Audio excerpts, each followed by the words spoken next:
नमस्कार, मैं मोनिका स्वागत करती हूँ आपका अपने YouTube channel study with Monika में। आज की वीडियो में हम बात करने वाले हैं क्लास 12th हिस्ट्री के हमारे 9th चैप्टर के बारे में, जिसका टाइटल है मुग़ल दरबार 16वीं और 17वीं शताब्दी। इसका जो ये हमारा सेकंड पार्ट है, इस चैप्टर का फर्स्ट पार्ट में हमने देखा था कि जो मुग़ल शासक थे, किस किस टाइम पीरियड तक कौन कौन से जो शासक थे वो आए, जो मुग़ल साम्राज्य था भारत में उसकी स्थापना जो है किसने की, बाबर ने की। फिर उसके जो वंशज थे, उसके जो उत्तराधिकारी थे, उन्होंने किस किस टाइम तक जो है यहाँ पर शासन किया और अपने साम्राज्य का विस्तार किया। इसी को आगे हम कंटिन्यू करते हैं।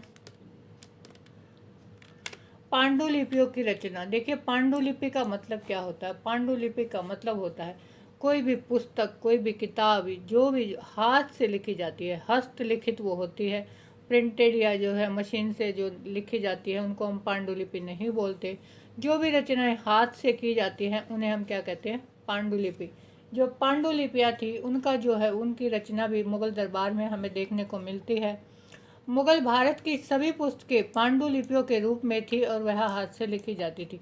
देखिए, जो मुग़ल शासक थे हमने देखा कि दरबार में उनका जो लेखन कार्य था वो बहुत महत्वपूर्ण था। वो अपना जो है जो भी इतिहास उनका होता था, उनके दरबार की जो भी घटनाएं होती थी, किस तरह से उनका प्रशासनिक तंत्र चलता था, वो सारी चीज़ें जो है वो लिखवाते थे। जो भी वो लिखवाते थे वो कैसे लिखवाते थे, वो हाथ से लिखवाते थे और उनको बोला जाता था पांडुलिपि। देखिए, नीचे आप देख सकते हैं, ये एक इमेज है, ये एक पांडुलिपि की इमेज है। इस तरह से वो जो है पेजों पर जो है अपना इतिहास लिखवाते थे, जिन्हें पांडुलिपि कहते हैं।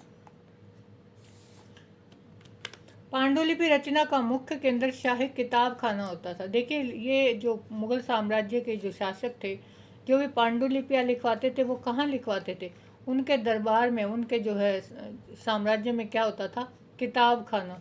ये किताब खाना शब्द किसके लिए हम प्रयुक्त कर सकते हैं, जैसे आज हम देखते हैं अपनी लाइब्रेरीज, पुस्तकालय, तो उस तरह से उनके दरबार में एक पुस्तकालय होता था। वहाँ पर ये जो है इन पांडुलिपियों की रचना करवाते थे। ये दरअसल एक लिपि घर होता था। लिपि घर, लिपि का मतलब होता है लिखना। लिखने का कार्य जहाँ पर होता है उसे क्या बोलते हैं, लिपि घर। अर्थात एक ऐसी जगह जहाँ बादशाह की पांडुलिपियों का संग्रह रखा जाता था। अब जो ये लिपि घर था, जो भी इनका पुस्तकालय था, वहाँ पर क्या रखते थे, जो भी बादशाह जो शासक होता था उसकी जो द्वारा जो लिखी गई पांडुलिपियाँ हैं उनका संग्रह, मतलब उनको इकट्ठा करके वहाँ उस पुस्तकालय में रखा जाता था और नई पांडुलिपियों की रचना की जाती थी। उस किताब घर में, उस पुस्तकालय में ही जो है जो लेखक होते थे वो नई पांडुलिपियों की रचना करते थे। पांडुलिपियों की रचना के विभिन्न प्रकार के कार्य करने वाले बहुत लोग शामिल होते थे। देखिए, जो भी पांडुलिपि मुग़ल शासक लिखवाते थे उसमें ये नहीं था कि भाई कोई एक व्यक्ति है, एक लेखक है, वो वहाँ बैठकर जो है लिख रहा है। नहीं, इसमें बहुत सारे जो है लोग होते थे जो है मिलकर काम करते थे इसके ऊपर। कागज बनाने वालों की पांडुलिपि के पन्ने तैयार करने, सुलेखकों की पाठ की नकल तैयार करने, कॉफ्तगरों की पृष्ठों को चमकाने के लिए, चित्रकारों की पाठ के दृश्य चित्रित करने के लिए और जिल्द साजों के प्रत्येक पन्ने को इकट्ठा कर उन्हें अलंकृत आवरण में बैठाने के लिए आवश्यकता होती थी। तो देखिए, इनका जो पुस्तकालय था, इनका जो किताब घर था, उसमें जो है एक पांडुलिपि के लिए कितने सारे लोग काम कर रहे हैं। कोई जो है पांडुलिपि के लिए पन्ने तैयार कर रहा है, कोई जो भी लिखना है उसकी नकल तैयार कर रहा है उस पाठ की, और जो कॉफ्तगर है जो पृष्ठों को चमकाने, देखिए चमकाने मतलब उनके जो है सजावट का काम, कि भाई पेज को किस तरह से वो आकर्षक जो है बना सकता है।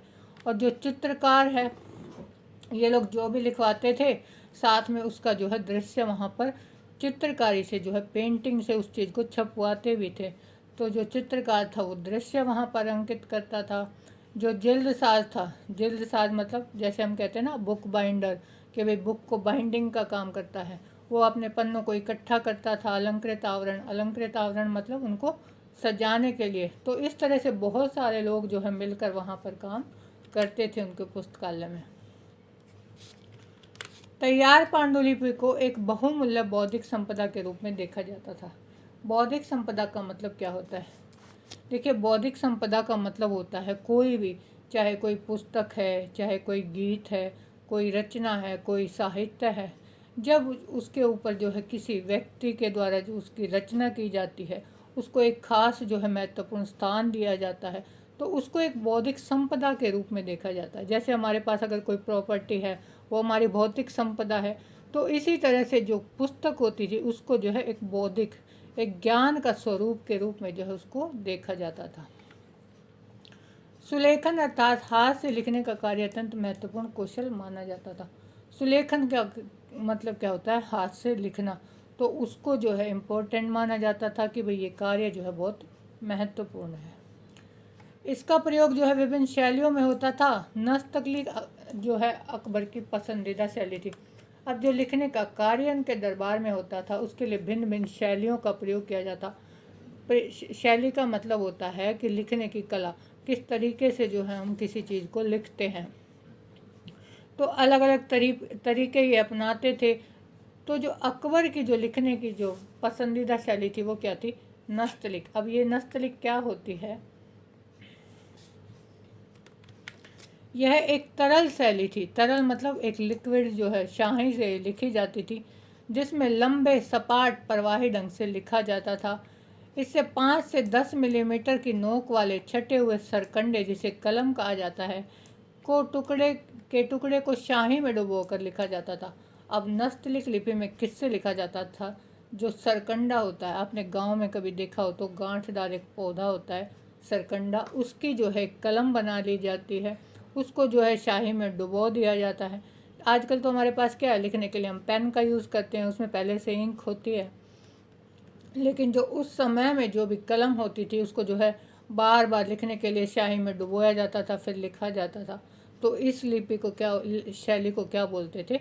नस्तलिक। और ये जो है अकबर की फेवरेट थी। सामान्यतः कलम की नोक में बीच में छोटा सा चीरा लगा दिया जाता है। अब जो उसको जो लिखने की जो उसकी जगह होती थी, आगे से जिसकी नोक होती थी, उसको जो है तीखा पैना बनाया जाता था और बीच में उसमें चीरा लगा दिया जाता था। अब वो चीरा किस लिए लगा दिया जाता था? ताकि उसमें थोड़ा सा स्पेस आ जाए, बीच में जगह आ जाए और वो शाही को जो है आसानी से सोख ले।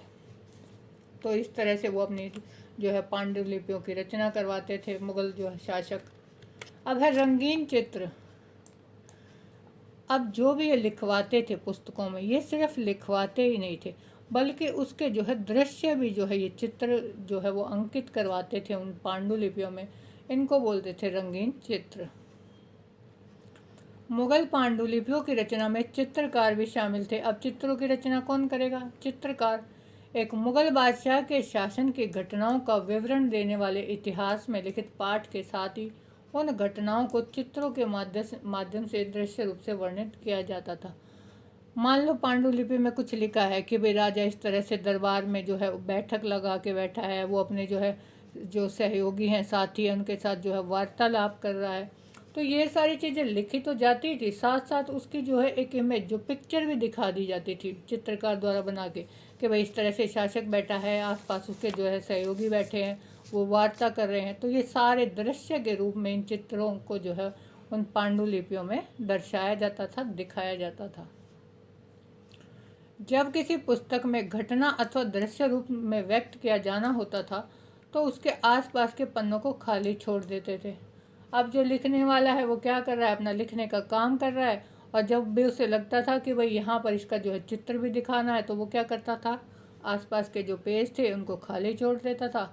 तो जो चित्रकार था वो वहाँ पर चित्रकारी करता था, उसके साथ उन पेजों को जो है वो ज्वाइंट कर देता था, जोड़ देता था। चित्रकार शब्दों में वर्णित विषय को अलग से चित्र रूप में उतार कर वहाँ संलग्न मन उसके साथ वो इकट्ठा करके रख देते थे। ये लघु चित्र होते थे। ये चित्र होते थे लघु, मतलब छोटे चित्र होते थे, जिन्हें पांडुलिपियों के पृष्ठों पर आसानी से लगाया जा सकता था।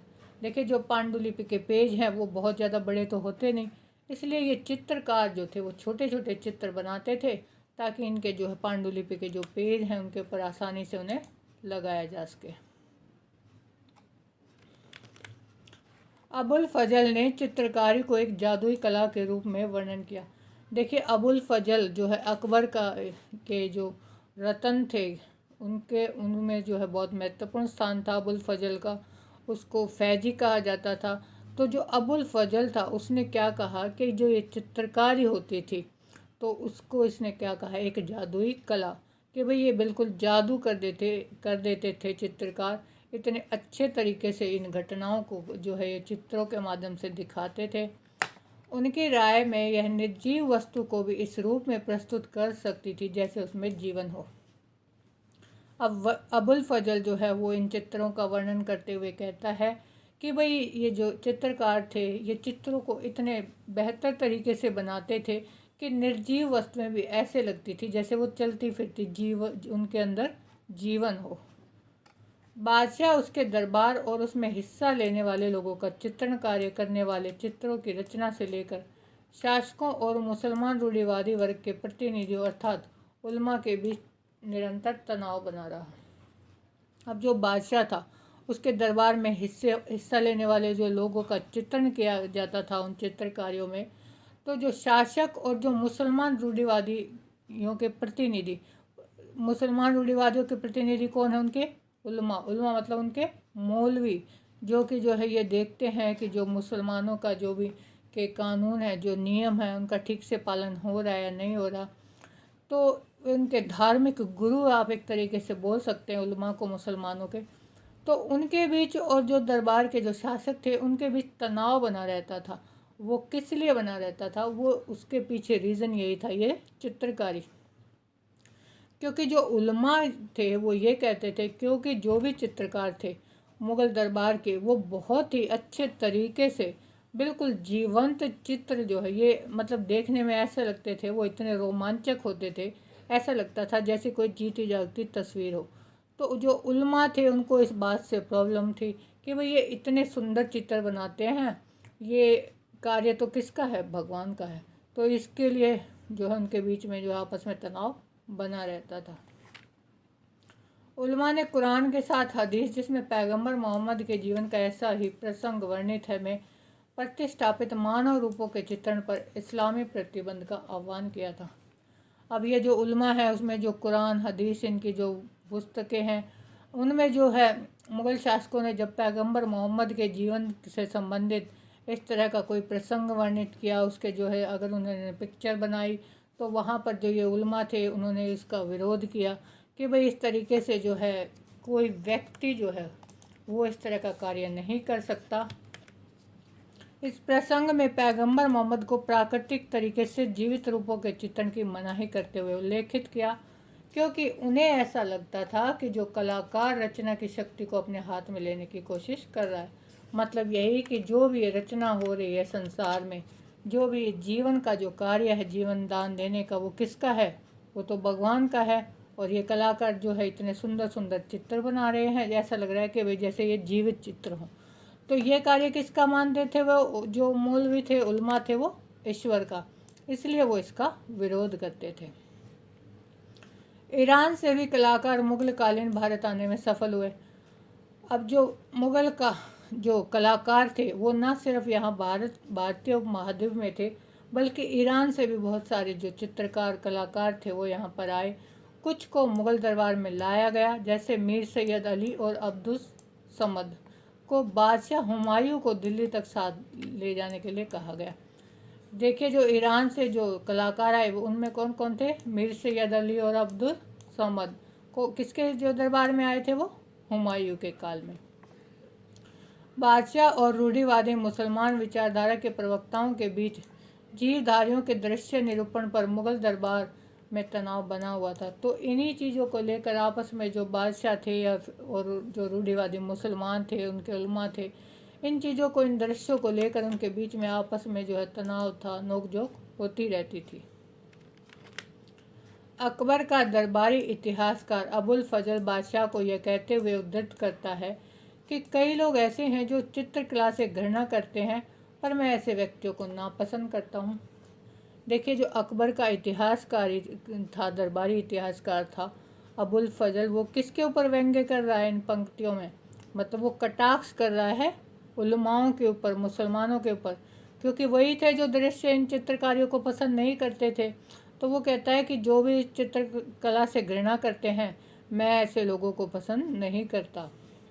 मतलब वो साफ साफ जो है उनका विरोध कर रहा है, उनके ऊपर व्यंग्य कर रहा है।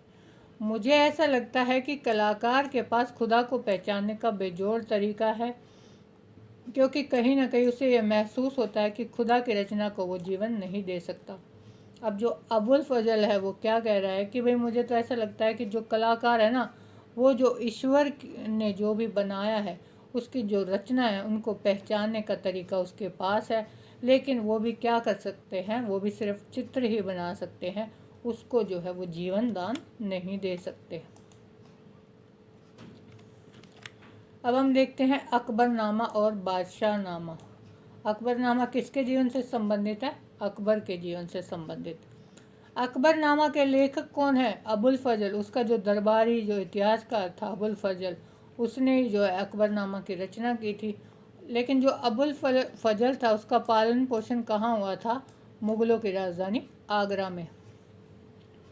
वह अरबी, फारसी, यूनानी दर्शन और सूफीवाद का ज्ञाता था।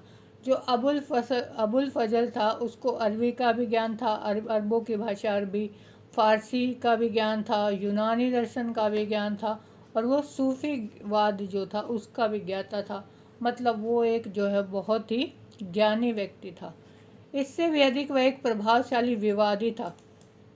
देखिए, विवाद का उदाहरण तो हम देख ही सकते हैं कि जब उसने अकबर को कहा कि भाई जो लोग चित्रकारी से घृणा करते हैं मैं उनको नापसंद करता हूँ, मतलब सीधे सीधे वो जो है उलमाओं को के ऊपर व्यंग्य कर रहा था। मतलब वो विवादी था, विवादों में घिरा रहता था, किसी न किसी से वो उलझता रहता था। और वो स्वतंत्र चिंतक भी था, लेकिन वो एक स्वतंत्र चिंतक था, जो उसका मन करता था वो सोचता था, वो जो है किसी से डरता नहीं था। जिसने लगातार दकियानूसी उलमाओं के विचारों का विरोध किया। तो उसने ये कहकर उलमाओं का विरोध किया था कि भाई जो चित्रकारी को पसंद नहीं करते मैं उन लोगों को पसंद नहीं करता। अब इसके जो गुण थे कि भाई ये इतना बोल्ड था, तो इसके इन गुणों से जो अकबर था जो था वो बहुत प्रभावित था इससे। उसने अबुल फजल को अपने सलाहकार और अपनी नीतियों के प्रवक्ता के रूप में जो है बहुत उपयुक्त पाया। तो जो अकबर था वो इससे प्रभावित हुआ, तो जो उसने अबुल फजल को अपना सलाहकार बना लिया कि भाई दरबार में जो है ये मुझे सलाह देगा कि किस तरीके से मुझे कार्य करना चाहिए, और जो भी वो उसकी नीतियाँ होती थी अकबर की, उनके प्रवक्ता मतलब उन नीतियों को वो लागू करवाएगा दरबार में। बादशाह का मुख्य उद्देश्य राज्य को धार्मिक रिवाजों के नियंत्रण से मुक्त करना था, क्योंकि जो बादशाह अकबर था वो क्या चाहता था कि जो भी ये धार्मिक रीति रिवाज हैं, रूढ़िवादियाँ हैं समाज में, इनसे जो है नियंत्रण, इनका जो नियंत्रण है इससे इसको मुक्ति मिले, मतलब जो पुरानी रूढ़ियाँ हैं उनको छोड़ा जाए। दरबारी इतिहासकार के रूप में अबुल फजल ने अकबर के शासन से जुड़े विचारों को न केवल आकार दिया बल्कि उन्हें स्पष्ट रूप से व्यक्त भी किया। अब जो अबुल फजल है उसने जो है यहाँ पर सिर्फ कार्य ही नहीं किए, बल्कि जो भी जो दरबार की घटनाएं थी, जो भी उसके अकबर के शासनकाल में हुआ, उनको व्यक्त भी किया, मतलब उनकी रचनाएं की है उन्होंने इसके बारे में। 1589 में शुरू कर अबुल फजल ने अकबरनामा पर 13 वर्षों तक कार्य किया। हमने देखा कि अकबरनामा की रचना किसने की? अबुल फजल ने। अब उसने इसको लिखना शुरू कब किया था? 1589 में। 13 सालों तक वो इसके ऊपर कार्य करता रहा और कई प्रारूपों में उसके सुधार भी किए। अब इतने सालों तक लिख रहा है तो फिर उसको जैसे लिखता गया, साल दर साल बीतता गया समय, फिर उसको कहीं लगा कि भाई ये जो चीज़ ऐसे नहीं ऐसे थी, मुझे इसमें जो है कुछ सुधार करना चाहिए, तो बार बार वो जो है इनमें सुधार भी करता रहा। जो अकबरनामा है उसको 3 जिल्दों में विभाजित किया गया है। जिल्द मतलब आप ये समझ सकते हो कि वो इसको 3 पार्ट में डिवाइड किया गया है। पहले जो 2 हैं वो क्या है? उसका इतिहास है, और जो तीसरी जिल्द है उसका नाम क्या दिया गया है? आईने अकबरी। पहली जिल्द में आदम से लेकर अकबर के जीवन के खगोलीय कालचक्र तक 30 वर्ष का मानव जाति का इतिहास है। अब जो अकबरनामा है उसका जो पहला जिल्द है, पहला पार्ट है, उसमें जो अकबर के जीवन के जो पहले 30 साल हैं उनका वर्णन किया गया है कि अकबर ने अपने जीवन के 30 साल जो है किस तरीके से बिताए हैं, क्या क्या उसने किया है। अब जो दूसरा जिल्द है वो उसके 46वें शासन वर्ष 1601 पर ख़त्म होता है। जो दूसरा जिल्द है उसमें क्या दिखाया गया? उसका शासन वर्ष, मतलब उसका जो शासन कार्य था किस तरह से उसने साम्राज्य विस्तार किया, किस तरह से उसने शासन किया, ये सारी बातें जो है उसके दूसरे जिल्द में है, दूसरे पार्ट में। अगले ही वर्ष अबुल फजल राजकुमार सलीम द्वारा तैयार किए गए षड्यंत्र का शिकार हुआ और सलीम के सह अपराधी वीर सिंह बुंदेला द्वारा उसकी हत्या कर दी गई। देखिए, जो अबुल फजल था वो अकबर का सलाहकार था, उसका बहुत ज़्यादा चहेता था। लेकिन जो अकबर का पुत्र था जहांगीर, जिन्हें हम सलीम के नाम से भी जानते हैं, वो अबुल फजल को जो है पसंद नहीं करता था। तो उसको जो है ये बात रास नहीं आती थी कि कोई जो है उसके पिता के इतने करीब है, उसका जो है सलाहकार है, सारी बातें जो है अकबर उसकी मानता है। तो उसने साजिश की, षड्यंत्र रचा और अपने जो सह अपराधी मतलब उसके साथ जो उसका जो साथी था वीर सिंह बुंदेला, उसके साथ मिलकर जो है अबुल फजल की हत्या करवा दी। आईने अकबरी में मुगल साम्राज्य को हिंदू, जैन, बौद्ध, मुसलमान के रूप में प्रस्तुत किया गया है। लेकिन जो तीसरा जिल्द है, तीसरा पार्ट है आईने अकबरी, उसमें मुगल साम्राज्य को कैसे दिखाया गया है कि भाई उसमें जो है सिर्फ जो है मुगलों का अपना धर्म ही नहीं बल्कि हिंदुओं का भी महत्व था, जैन, बौद्ध, मुसलमान, इन सब का जो है वहाँ पर बराबर जो है महत्व रहा है। सबका जो है अकबर ने सम्मान किया, सारे धर्मों का। अबुल फजल की जो भाषा थी वो बहुत अलंकृत थी। अलंकृत का मतलब ये है कि जब भी वो लिखता था कुछ भी तो एक सजावट के साथ लिखता था, मुहावरों का, लोकोक्तियों का प्रयोग करता था, उदाहरणों का प्रयोग करता था, मतलब बहुत ही सजा धजा कर वो अपनी चीज़ को लिखता था। क्योंकि इस भाषा के पाठों को ऊंची आवाज़ में पढ़ा जाता था, अब वो जो भी रचनाएं करता था तो उनको जो है ऊंची ऊंची आवाज़ में पढ़ा जाता था और वो बहुत ही आकर्षक, रोमांचक होती थी उसकी रचनाएं। अबुल फजल का शिष्य अब्दुल हमीद लाहौरी बादशाह के लेखक के रूप में जाना जाता है। अब जो अब्दुल हमीद लाहौरी है वो कौन था? वो अबुल फजल का शिष्य था। उसने जो यह बादशाहनामा लिखा, बादशाहनामा जो है किसके बारे में लिखा है? शाहजहाँ के बारे में। उसकी योग्यताओं के बारे में सुनकर बादशाह शाहजहाँ ने, शाहजहाँ कौन था? जहांगीर का पुत्र, सलीम का पुत्र, यानी अकबर का पोता। उसने जो है अकबरनामा के नमूने पर अपने शासन का इतिहास लिखने के लिए नियुक्त किया। उसने जो अब्दुल हमीद लाहौरी था, शाहजहाँ ने उसको नियुक्त किया और जिस तरह से उसने कहा कि भाई जिस तरह अबुल फजल ने अकबरनामा लिखा है उसी तरह तुम मेरे जो साम्राज्य का, मेरे शासन का जो इतिहास है, यानी शाहजहाँ के शासन का जो इतिहास है उसको लिखो। उसको लिखने के लिए उसने अब्दुल हमीद लाहौरी को शाहजहाँ ने नियुक्त किया। बादशाहनामा भी क्या है? एक सरकारी इतिहास है। सरकारी इतिहास का मतलब क्या है कि भाई उसके साम्राज्य के बारे में ही वो बताता है हमें। इसकी भी 3 जिल्दें हैं और प्रत्येक जिल्द 10 चंद्रवर्ष का ब्यौरा देता है। देखिए, चंद्रवर्ष का भी मतलब यही होता है एक लूनर ईयर, जो ये जो है हमारे जो साल हैं उससे कुछ 10 दिन या थोड़ा सा ही डिफरेंस होता है। तो प्रत्येक जिल्द जो है वो 10-10 साल का जो है विवरण देता है। लाहौरी ने बादशाह के शासन 1627 से 47 के पहले 2 दशकों पर पहला व दूसरा जिल्द लिखा।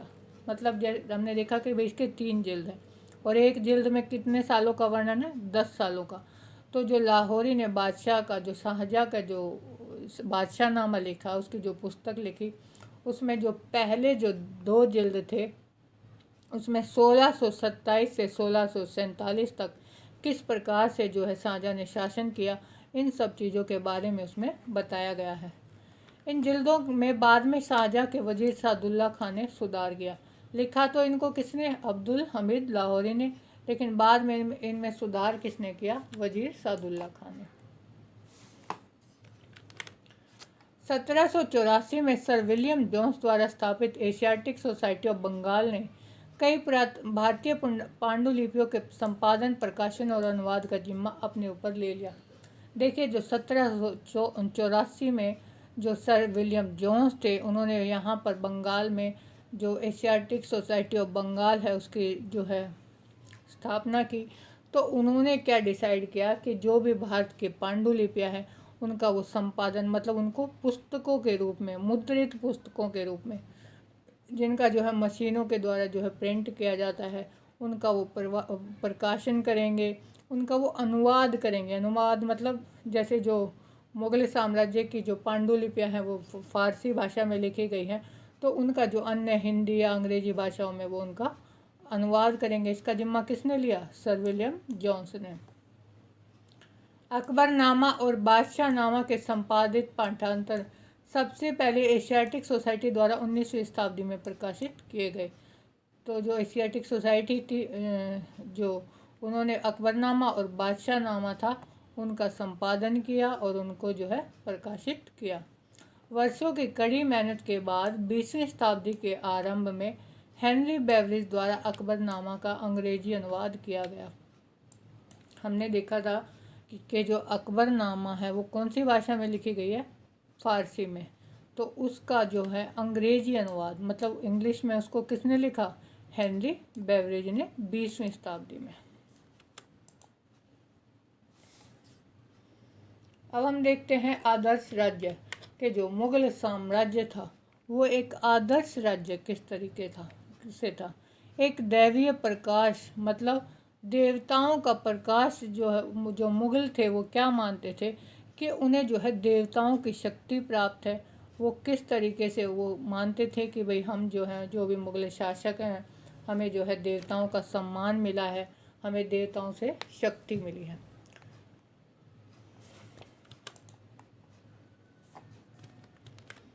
दरबारी इतिहासकारों ने कई साक्ष्यों का हवाला देते हुए दिखाया कि मुग़ल राजाओं को सीधे ईश्वर से शक्ति मिली है।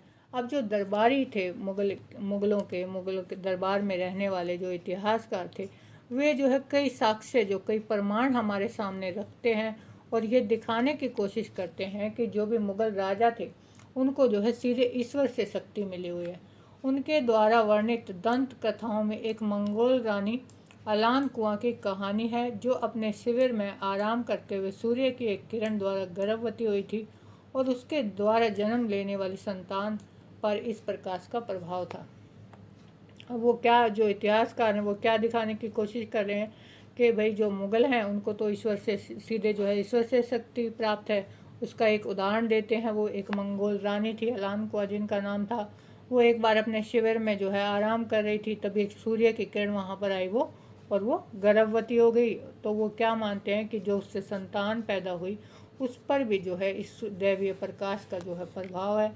इस प्रकार पीढ़ी दर पीढ़ी यह प्रकाश हस्तांतरित होता रहा और ये मानते हैं कि उसके बाद जो है उसकी जो भी संतान हुई, ये प्रकाश जो है दैवीय प्रकाश था वो उसकी पीढ़ियों में जो है वो हस्तांतरित होता रहा।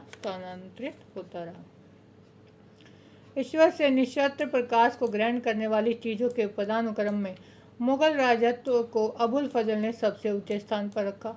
अब देखिए इतिहासकार जो भी बता रहे हैं कि भाई जो मुग़ल हैं उनको ईश्वर से शक्ति प्राप्त है, उनमें जो है उनके सबसे ज़्यादा गुणगान करने वाला कौन है? अबुल फजल। सबसे ज़्यादा है ऊंचा स्थान उसी को मिला है। उसने जो है ज़्यादा प्रचार प्रसार किया इस चीज़ का कि भाई जो मुग़ल हैं उनको जो है सीधे ईश्वर से शक्ति प्राप्त है। इस विषय में वह प्रसिद्ध ईरानी सूफी शिहाबुद्दीन सुवहारवर्दी के विचारों से प्रभावित था, जिसने सर्वप्रथम इस प्रकार का विचार प्रस्तुत किया था। लेकिन सबसे पहले किसने बताया था इस बारे में, ये बात किसने कही थी कि जो मुग़ल हैं उनको ईश्वर से शक्ति प्राप्त है? वो शिहाबुद्दीन सुवहारवर्दी था। और जो अबुल फजल था वो इसके विचारों से प्रभावित हुआ और उसने जो है आगे इस चीज़ को वो और आगे लेके गया और इसका प्रचार प्रसार किया कि भाई हाँ, जो मुग़ल शासक हैं उनको ईश्वर से शक्ति प्राप्त है। इस विचार के अनुसार एक पदानुक्रम के तहत यह दिव्य प्रकाश राजा में संप्रेषित होता था, जिसके बाद राजा अपनी प्रजा के लिए आध्यात्मिक मार्गदर्शन का स्रोत बन जाता था। अब इनके पीछे इनकी क्या धारणा थी, ये क्या मानते थे मुग़ल साम्राज्य के जो इतिहासकार थे कि भाई राजा को ये दैवीय प्रकाश मिला है और ये दैवीय प्रकाश जो है वो राजा जो है वो अपने प्रजा के मार्गदर्शन के लिए वो आध्यात्मिक एक स्रोत है। क्योंकि अगर प्रजा जो है वो अगर अपने राजा का जो है सम्मान करेगी, उसको जो है पूजेगी, उसका जो है उसको एक भगवान की तरह देखेगी, तो जो प्रजा है उसका भी जो है कल्याण होगा। इस तरीके से जो है वो उन चीज़ों को दिखाते थे। अब हम देखते हैं सुलह कुल एकीकरण का एक स्रोत। देखिए सुलह कुल की नीति किसने दी थी? अकबर ने। मुगल इतिवृत्त साम्राज्य को हिंदुओं, जैनों, मुसलमानों जैसे भिन्न भिन्न नरजातीय समूहों से ऊपर माना जाता था। अब जो मुगल थे वो जो मुगल इतिवृत्त है, जो इतिहास है, वो क्या मानते हैं कि जो भी मुगल थे वो चाहे हिंदू हो, चाहे जैन हो, चाहे मुसलमान हो, इन सब से जो है ऊपर थे मुगल शासक। बादशाह इनके बीच मध्यस्थता करता था और यह सुनिश्चित करता था कि न्याय और शांति बनी रहे। जो भी मुगल बादशाह होता था वो उसकी कोशिश क्या होती रहती थी कि और जो भी सारी जातियां हैं, जो भी समूह हैं, चाहे हिंदू हैं, चाहे जैन हैं, मुसलमान हैं, इनके बीच अगर किसी भी तरह का कोई झगड़ा होता है तो जो मुगल बादशाह है वो मध्यस्थता करेगा, मतलब इनके झगड़े का निपटारा करवाएगा। और वो ये देखता था, ये सुनिश्चित करता था कि राज्य में जो है सबके साथ न्याय हो, किसी भी तरह का अन्याय ना हो किसी के भी साथ, चाहे वो किसी भी धर्म का क्यों ना हो, और राज्य में जो है शांति बनी रहे। अबुल फजल सुलह कुल पूर्ण शांति के आदर्श को प्रबुद्ध शासन की आधारशिला मानता था। सुलह कुल का मतलब क्या है? बिल्कुल पूर्ण शांति, कि भाई सुलह हो, किसी भी तरह का किसी भी के साथ जो है झगड़ा ना हो राज्य में। तो अबुल फजल क्या मानता था कि ये जो नीति थी पूर्ण शांति की, ये एक आदर्श राज्य की, एक आदर्श जो प्रबुद्ध शासन था उसकी वो आधारशिला बताता है कि भाई अगर राज्य में शांति है तो सब कुछ ठीक ठाक चलता रहेगा, तो वो राज्य है वो उन्नति और तरक्की करेगा। सुलह कुल में यूं तो सभी धर्मों की अभिव्यक्ति की स्वतंत्रता थी, किंतु इस एक शर्त यह थी कि वे राज्य सत्ता को क्षति नहीं पहुंचाएंगे और आपस में नहीं लड़ेंगे। अब ये जो सुलह कुल की नीति है, इसका क्या मकसद था कि भाई चाहे वो किसी भी धर्म को मानने वाला हो कोई व्यक्ति, चाहे वो बौद्ध हो, चाहे वो जैन हो, चाहे वो हिंदू हो, उसको जो है स्वतंत्रता है, वो अपने धर्म की जो है रक्षा कर सकता है, वो अपने धर्म के अनुसार जो है पूजा पाठ कर सकता है, शांति से रह सकता है। लेकिन कंडीशन ये है कि ना तो वो राज्य में किसी भी तरह की क्षति पहुंचाएंगे, आपस में लड़ेंगे, ना कोई झगड़ा करेंगे। मतलब ये है कि वो अपने धर्म का पालन करते रहें, लेकिन राज्य में शांति बनी रहनी चाहिए। इसके अलावा अकबर ने 1563 में तीर्थ यात्रा कर और 1564 में जजिया कर समाप्त कर दिया, क्योंकि दोनों का धार्मिक पक्षपात पर आधारित थे। देखिए 1563 में तीर्थ यात्रा कर मतलब जो भी तीर्थ यात्रा पर जाते थे जो लोग, उनके ऊपर टैक्स लगता था। 1564 में जो जजिया कर क्या होता था, किसी भी मुस्लिम जो राज्य था उसके अंदर अगर कोई गैर मुस्लिम जो समुदाय है वो रह रहा है और उसमें जो है वो अपना, चाहे हिंदू है तो वो हिंदू धर्म को मानता है, जो मुसलमान जो जैन है वो जो जैन धर्म को मानता है, कोई बौद्ध वहाँ रह रहा है तो बौद्ध धर्म को मान रहा है, तो उसको क्या करना पड़ेगा, वो जो है मुस्लिम जो शासक है उसके राज्य में रह सकता है और अपने जो धर्म है, चाहे वो हिंदू है, मुस्लिम, जो बौद्ध है, ईसाई है, किसी भी तरह का, वो अपने धर्म का पालन कर सकता है, उसके अनुसार वो कार्य कर सकता है। लेकिन उसको एक टैक्स देना होता था, एक कर देना होता था, उसको बोलते थे जजिया कर। तो इस तरह के कर को जो है वो अकबर ने समाप्त कर दिया था, क्योंकि उसको ऐसा लगता था कि भाई एक धार्मिक पक्षपात है लोगों के बीच।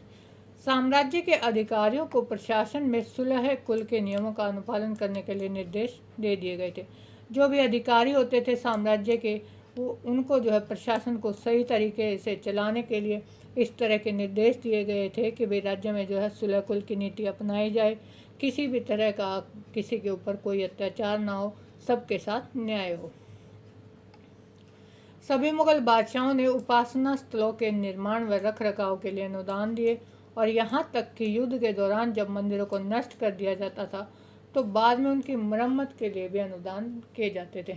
देखिए जो मुगल बादशाह थे वो क्या करते थे, मान लो किसी भी राज्य में उन्होंने आक्रमण किया है और वहाँ के जो हिंदू मंदिर हैं उनको अगर नष्ट कर दिया तो उनके मंदिरों के रख रखाव के लिए, निर्माण के लिए, और अगर नष्ट कर दिया है तो उनकी मरम्मत के लिए वो पैसा देते थे, भेंट देते थे, अनुदान देते थे। औरंगजेब के शासनकाल में गैर मुसलमान पर जजिया कर फिर से लगा दिया गया, लेकिन ये सारी बातें हो रही थी अकबर के समय में। औरंगजेब जो था उसको थोड़ा सा कट्टर माना जाता है, तो उसने क्या किया था कि जो भी उसके राज्य में गैर मुस्लिम प्रजा थी उसके ऊपर उसने जो है जो जजिया कर था उसको फिर से लागू कर दिया था। आज के लिए बस इतना ही, इसके आगे का चैप्टर देखेंगे हम अपनी नेक्स्ट वीडियो में।